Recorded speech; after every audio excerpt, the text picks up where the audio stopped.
Hallo Leute und willkommen zu einem neuen Flugreport. Wir fliegen heute mit der Swiss von Sao Paulo zurück nach Europa, also erstmal nach Zürich in der 777-300 ER und der First Class. Sind wir schon mal geflogen, aber mal gucken, wie dieser Flug sein wird. Der geht nämlich über 12 Stunden lang. Bin ich sehr gespannt drauf. Aber jetzt gehen wir erstmal in die Lounge, Check-in und durch die SICO.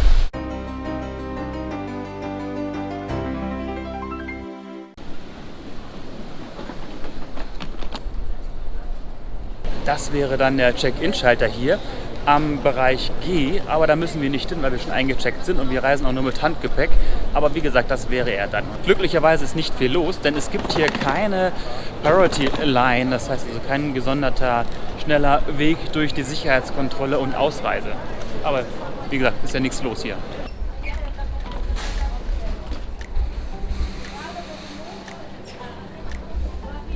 Das war jetzt tatsächlich rekordverdächtig.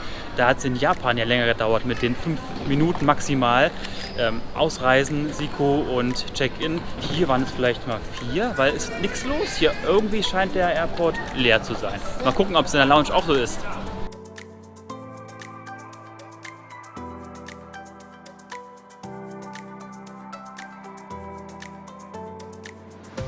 Shoppen kann man wie immer auch ganz gut hier, wenn auch die Auswahl jetzt nicht so riesig ist. Also das Terminal 3, wo wir abfliegen hier mit der Swiss, hat jetzt nicht so viele Shops hier drin.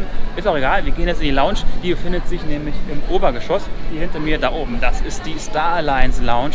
Dort kann jeder Gast, der mit der Star Alliance fliegt, also Lufthansa ist dort und die Swiss, auch Turkish Airlines, United, also alle können sie dort reingehen.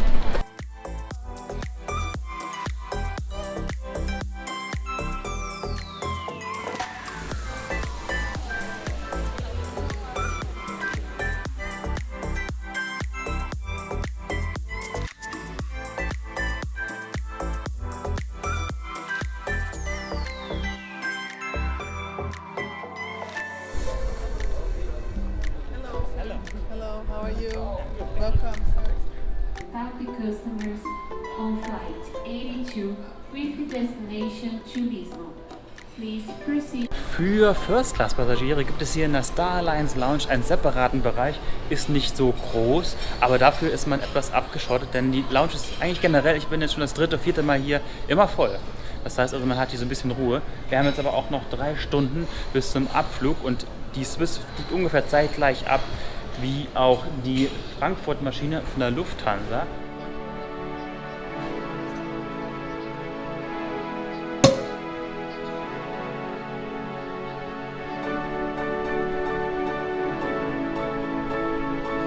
Cheers.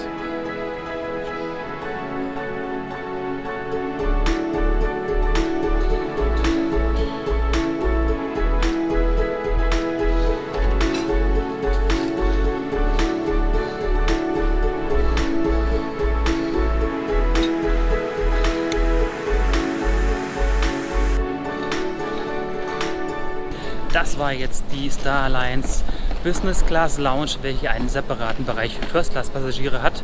Ja, angenehme Zeit hier verbracht. Jetzt geht es aber ab zum Gate. Boarding beginnt gleich. Die Swiss in der First Class und in der 777. Ich bin sehr gespannt.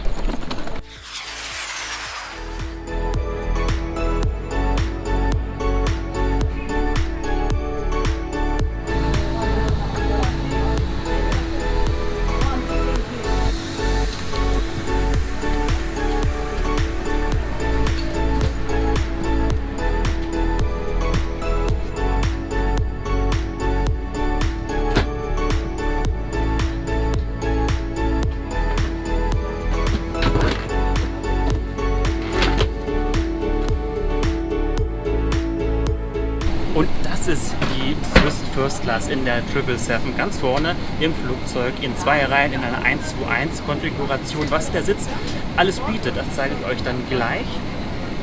Ich finde den schon mal sehr aufgeräumt, den Sitz, und auch die Kabine ist sehr hell. Könnt ihr sehen, in der Mitte ist kein Overhead Bin. Das heißt, es macht die Kabine an sich nochmal viel größer. In der Business zum Beispiel sind in der Mitte Overhead Bins zu finden.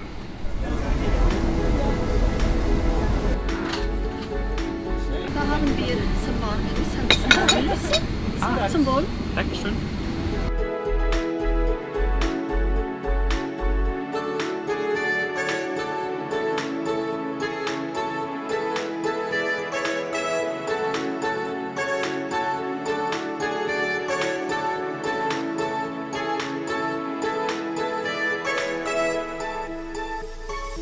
So, wie ist denn das Boarding bei Swiss verlaufen?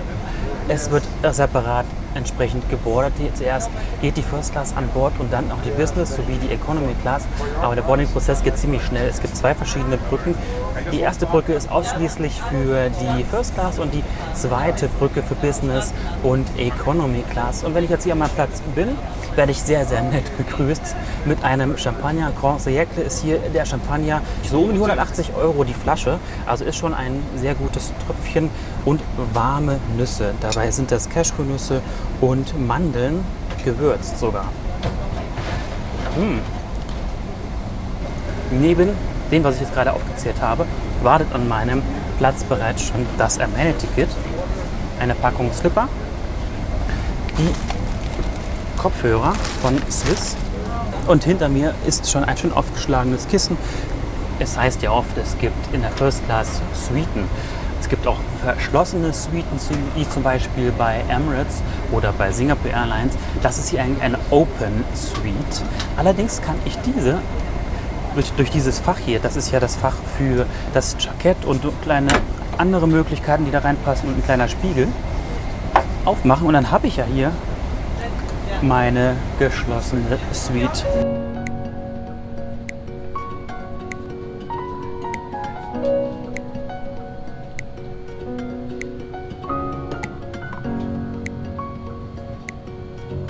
Neben den ganzen Amenities, die ich euch aufgezählt habe, habe ich noch ein paar Funktionen an diesem Sitz. Das ist hier die Bedienung für den Sitz. Der Sitz ist übrigens länger als der bei der Lufthansa, nämlich 2,10 Meter, aber nicht so breit wie bei der Lufthansa, nur ungefähr 55 cm. Und links ist ein großes Fach, wo ich diverse Kleinigkeiten unterbringen kann, aber ganz wichtig, da kann ich den Sitz nochmal detaillierter, also besser einstellen, was ich so möchte. Eine große Steckdose ist drin, der Anschluss für die Kopfhörer und der Controller für den Monitor. Und jetzt geht er auch an. Ein riesengroßer Monitor im Vergleich zur Lufthansa, doppelt oder dreimal so groß. Ja, und der Controller. Eine schöne Lampe mit Steuerung ist ebenfalls da. Habt ihr jetzt vielleicht nicht gesehen? Das Erfrischungstuch, da bei der Lufthansa hieß es Saunatuch, aber hier heißt es ein Erfrischungstuch. Oh, das tut gut. Also zur Auswahl stehen ganz viele Filme. Der große Monitor vor mir ist kein berührungsempfindlicher Monitor, sondern ich wähle ausschließlich meine Filme, Serien und Musikstücke mit dem Controller aus. Ja, Dankeschön. Dankeschön. Und wie ihr sehen könnt, es ist ein riesengroßer Platz hier in meiner Suite. Und wenn ich möchte oder wenn wir beide möchten, könnten wir auch nachher zusammen essen. Denn der Ottoman hier vor mir ist mit einem Gurt versehen, sodass man auch mit einem großen Tisch zusammen essen könnte. Oder halt jetzt auch so ein Champagner zusammen beim Bohren trinken kann. Das haben die Gäste vor uns gemacht. Das ist eine tolle Idee eigentlich. Also kann man sich hier auch zu zweit drin aufhalten. Ja. Und unter diesem Ottoman habe ich eine ganze Menge Platz, vielleicht für einen richtigen Koffer oder für meinen ganzen Kram, den ich so mit habe ich da drunter getan. Schuhe passen sehr gut da rein. Das eine Fach hier links, da ist jetzt schon so meine Akkus und dergleichen drin, aber hier rechts habe ich ja noch das Fach. Ne? Könnt ihr ja sehen, da passt so eine Menge rein, wenn ihr jetzt nicht im Jackett schon drin ist. Ja. Und hier auch, es gibt also ausreichend Möglichkeit, hier etwas abzulegen und zu verstauen.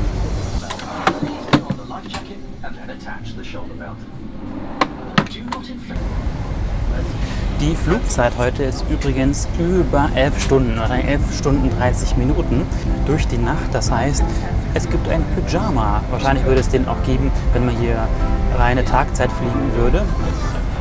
Very good evening, ladies and gentlemen. Dear Captain, my name is Erik Jan Decker, together with my two forces officers on the flight deck, and the entire cabin crew would like to welcome aboard our Boeing 737. Und das ist der Pyjama. Werde ich mir gleich anziehen. For takeoff and landing, make sure that the back of your seat is in a fully upright position. Then your tables and folding away will be released automatically. Pull the mask towards your face. The emergency exits are identified by exit signs and are located as shown.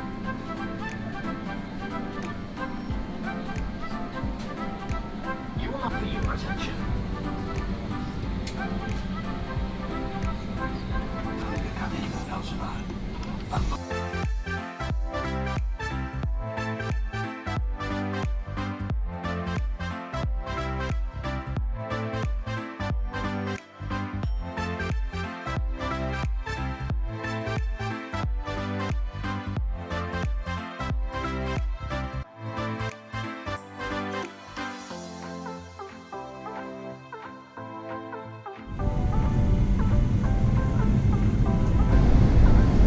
crew prepare for departure.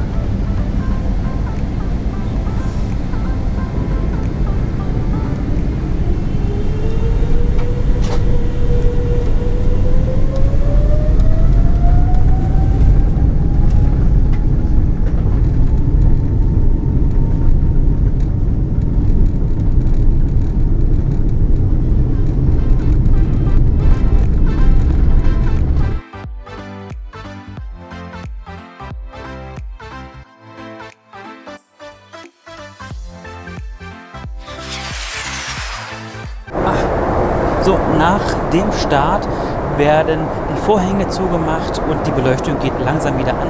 Es ist eine recht kuschelige Beleuchtung, so ein bisschen orange, gelb, aber ich kann immer noch genug sehen. Ich hoffe, ihr könnt mich auch sehen. Und gleich nach dem Start werden dann auch die Komponenten freigeschalten, denn das war nämlich vorhin noch geblockt. Jetzt kann ich diesen Sichtschutz hier nämlich rausfahren.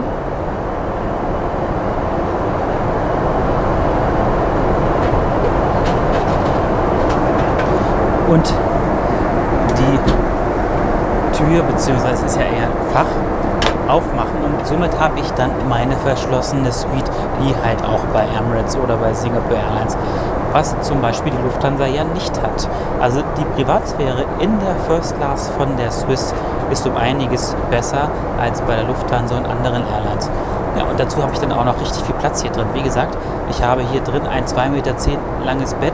Entsprechend lang ist dann auch die Suite im Ganzen, also auch 2,10 Meter breit, ungefähr 60 cm. Mehr brauche ich doch auch nicht. Ich fühle mich hier sehr, sehr wohl und bin jetzt auch sehr gespannt auf den Service hier. Der wird jetzt gleich direkt losgehen mit leckerer Auswahl. Ich werde wahrscheinlich das Steak nehmen und die Käseplatte. Das wird mit Sicherheit auch ein Highlight werden. Schweizer Käse, wow, da freue ich mich drauf. Und dann werde ich mich in mein Pyjama begeben, also wechsle ich von Kleidung, der normalen Kleidung, in den Pyjama und dann hoffentlich habe ich einen guten Schlaf auf diesem Bett hier.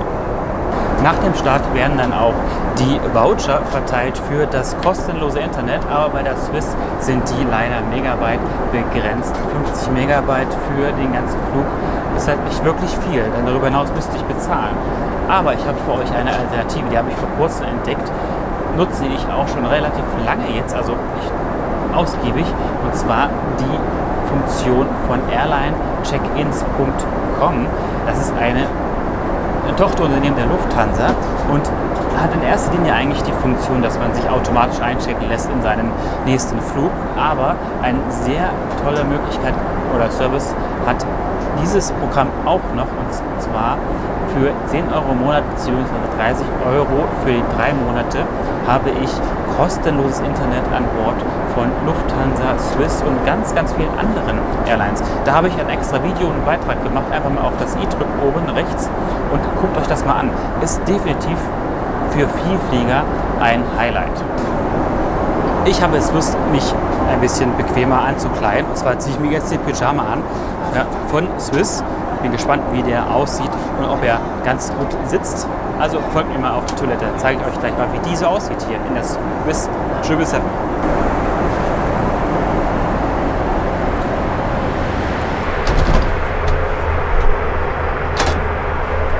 So, das ist jetzt die Swiss First Class Toilette hier.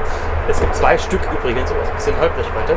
Links vorne beim Cockpit und rechts vorne sind 2 Toiletten. Die linke ist etwas größer. Und was habe ich hier so alles? Oh, große Cremes, ein Hydrading Serum, also sehr hochwertig auf jeden Fall sind die Cremes. Ein Gesichtsspray. Dann gucken wir mal, wie der Pyjama so sitzt. So, das ist dann der Pyjama.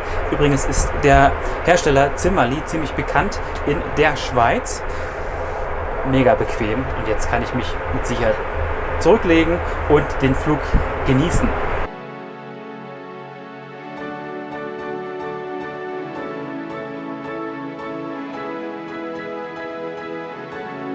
Habt ihr diese riesen Tischdecke gesehen? Und der Tisch an sich ist ja auch riesengroß. Dann ein Gruß aus der Küche, ein lokaler Fisch aus dem Meer.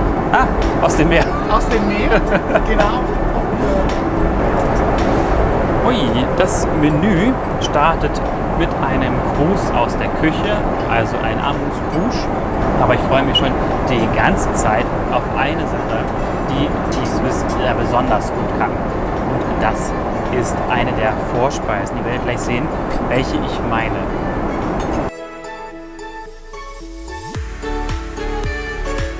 Das ist Baldigeja, Weißbrot und das ist Ofen. Und nach wird der Tisch dann gedeckt. Jetzt habe ich hier schon mal die verschiedenen Brotsorten. Das hier sieht ganz lustig aus. Das ist ein Käsebrötchen. Sieht aus wie ein zu groß geratenes Käse-Cracker-Teig. Kennt ihr diese runden Kügelchen, diese Käsekügelchen? So sieht das aus. Jetzt schmeckt sie auch so. Fast, ja. Lecker. Und das hier ist das Knoblauchbaguette aus der Business Class. Das hat uns ein Zuschauer auf Instagram empfohlen. Müssen wir unbedingt probieren. Gibt es in der First nicht, aber in der Business Class. Es riecht aber lecker. Oh. Das ist das kräftigste, stärkste Knoblauchbaguette, was ich bisher gegessen habe. Der Hammer. Von Manu 95. Danke an Manu.95 von Instagram für diesen Tipp.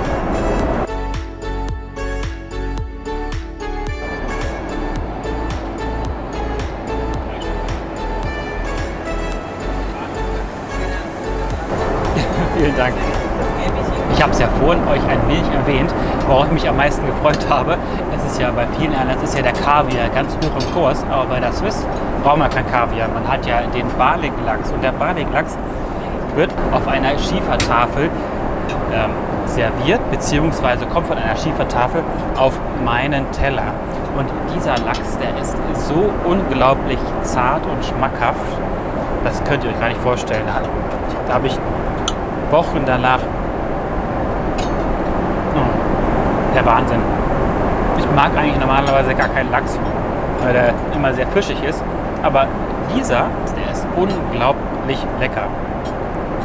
Das sind Swiss Kopfhörer Noise Cancelling. Sobald ich sie in die Buchse reinstecke, merke ich, dass die Umgebungsgeräusche reduziert werden. Sie sind bequem, aber nicht ganz so bequem wie diese von der Lufthansa.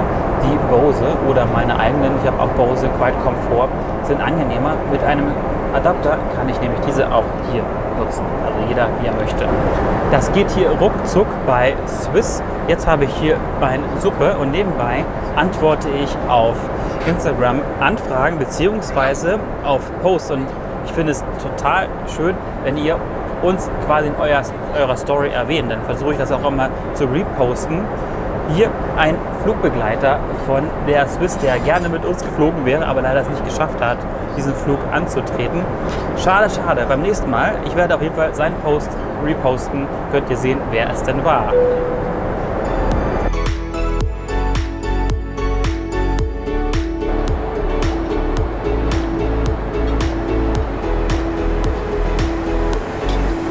Wow, das sieht aber lecker aus. Das ist das Filet Mignon mit Pilzen und frischem Gemüse. Oh, riecht auch total lecker. Und was haben Sie denn da? Das sind ja 5. Rezente, das ist die 1 Meter.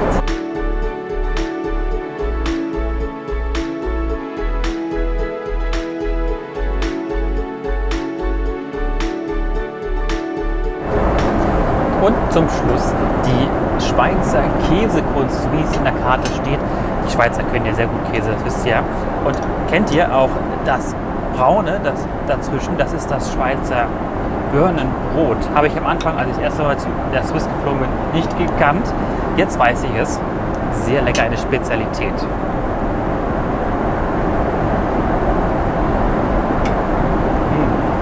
Ich werde euch jetzt nicht jede einzelne Käsesorte hier aufzählen.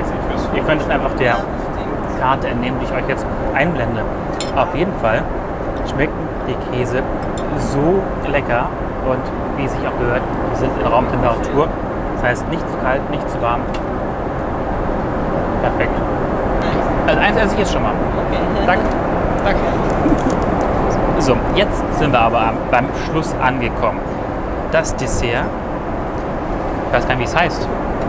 Apfelküchlein. Nein, es ist Apfel Heidelbeer Crumble. Genau, mit Vanillesoße.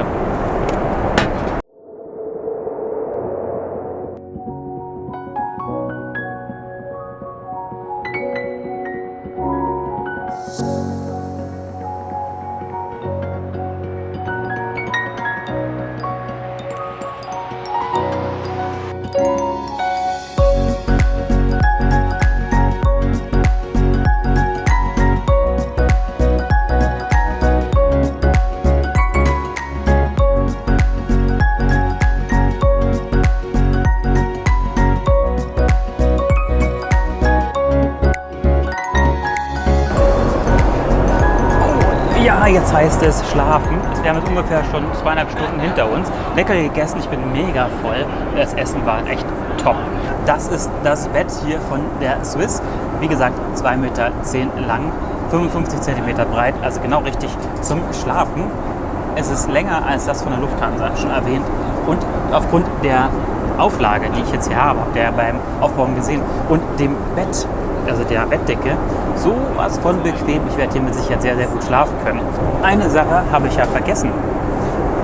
Das MA-Ticket. Lasst uns da schnell mal reinschauen, bevor ich mir jetzt die Sachen schon raushole. Hier ist Zahnbürste ist drin. Ach, Ricola Lemon Mint. Eine andere Sorte, als ich das letzte Mal hatte. Ein Kamm aus Holz, Taschentücher, ein Package mit Socken und der Schlafmaske. Die Zahnpasta passend zur Zahnbürste, Elmex. Die Ohrstöpsel brauche ich auch hier gleich und diverse Cremes. Und die Cremes sind relativ hochwertig bei der Swiss. Gesichtscreme, Lippenbalsam, Handcreme und ein Ice Crystal Cream. Das ist wahrscheinlich so ein Erfrischungscreme. Ja. Das war's, aber es ist eine ganze Menge drin. Ich verwende die zu Hause meistens für irgendwelche Kabel oder wenn ich irgendetwas verstauen möchte, dann finde ich das immer wieder.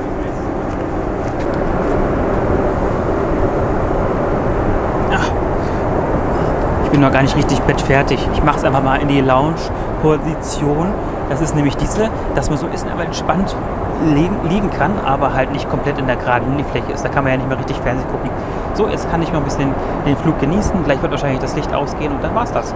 Aber eins fehlt noch, nämlich die leckeren Pralinen. Ah ja, da sind sie. Und das sind die Sprüngli-Pralinen. Sehr bekannt in der Schweiz.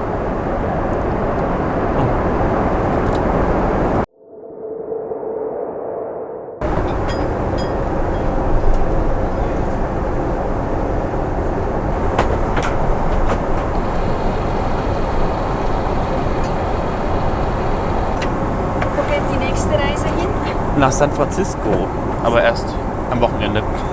Erst doch, ja, das ist der erste. So, jetzt sind es noch ungefähr eine Stunde, bis wir Zürich erreichen werden. Ich bin immer noch mega bequem hier am Sitzen in meiner Suite. Ich habe sehr, sehr gut geschlafen, auch wenn die Turbulenzen heute auf diesem Flug besonders schlimm sind. Also relativ häufig mussten wir uns anschnallen und dann wieder abschnallen, wenn wir wollten. Aber ansonsten ist das Bett so mega weich, bequem, habe ich selten. Und auch die Bettdecke ist auch so komfortabel, also ist perfekt. Also besser geht's gar nicht. Bin super zufrieden, sehr gut geschlafen und werde jetzt nochmal schnell frühstücken. Und dann freue ich mich auf die First Class Lounge in Zürich, denn die dürfen wir als ankommender First Class Gast auch nutzen. Selbst dann, wenn wir nur noch mit Business Class weiterfliegen. Und es geht weiter mit den Turbulenzen, aber trotzdem bekomme ich mein Frühstück. Ich muss ein bisschen aufpassen, dass ich hier nicht alles verschütte, beziehungsweise alles etwas sichere. Es ist immer besser bei starken Turbulenzen Gläser in der Hand zu halten, dann kann man ein bisschen ausbalancieren. So Leute, alles verstaut. Der Landeanflug hat auch schon begonnen, beziehungsweise beginnt gleich. Ich bin vollkommen zufrieden, ich bin sehr gut versorgt gewesen, ich habe sehr gut geschlafen. was will ich mehr? So soll ja auch ein First-Class-Flug sein, wenn man ihn normal bucht. Man hat einen guten Service zum Start, die Lounge, extra Bereich gehabt, entspanntes Boarding gehabt, nette Begrüßung, sehr gut geschlafen, Essen war fabelhaft, aber so kenne ich es von der Swiss. Und ja, ich hoffe, euch hat das Video gefallen und ihr konntet daraus ein bisschen Mehrwert für eure nächsten Flüge herausziehen. Ich weiß nicht genau, welcher von mir für mich der Favorit ist, Lufthansa oder Swiss. Auf jeden Fall hat mir die Kabine und der Sitz mehr gefallen. Ja, ihr könnt eure Meinung ja mal in den Kommentaren hinterlassen, was euer Favorit ist und wie euch das Video gefallen hat. Und ja, wir sehen uns dann beim nächsten Video. Ciao.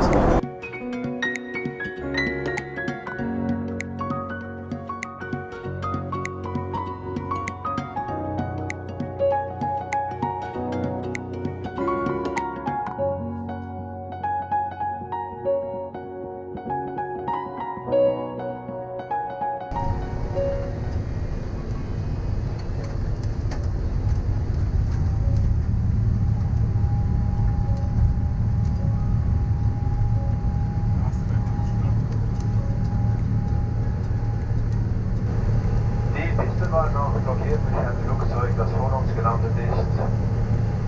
Ich habe entschieden durchzustarten. Wir werden nun einen neuen Anflug beginnen. Die Landung in rund 10 bis 15 Minuten.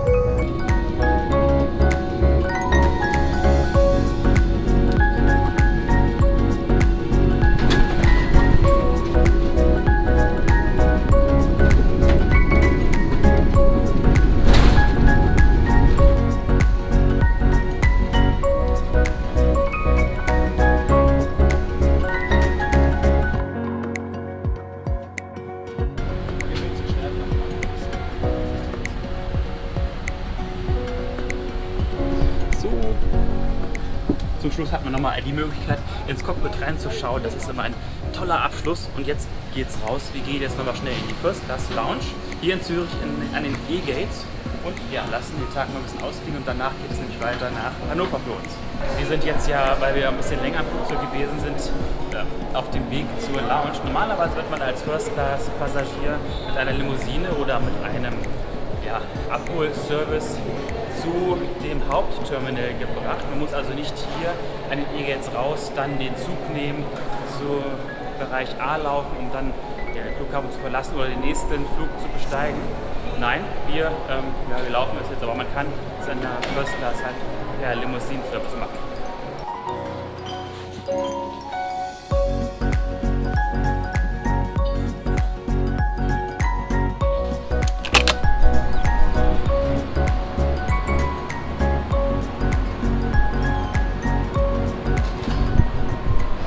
Und darum mag ich die First Class Lounge hier an den E-Gates, aber auch die Senator Business Class Lounge so sehr, weil hier hat man eine Terrasse rundherum und kann auf das Rollfeld schauen. Leider kann ich nur auf der einen Seite jetzt hier rausgehen. Hier steht unser Flugzeug nicht, jetzt sind nur die A330er Maschinen und das ist auf der anderen Seite angekommen.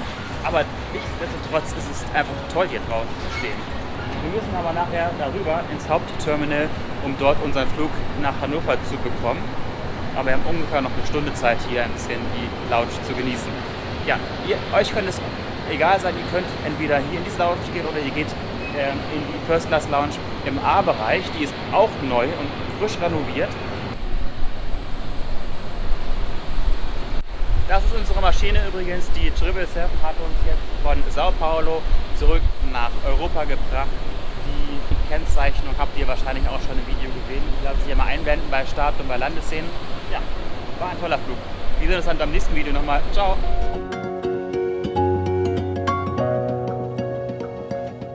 Thank you.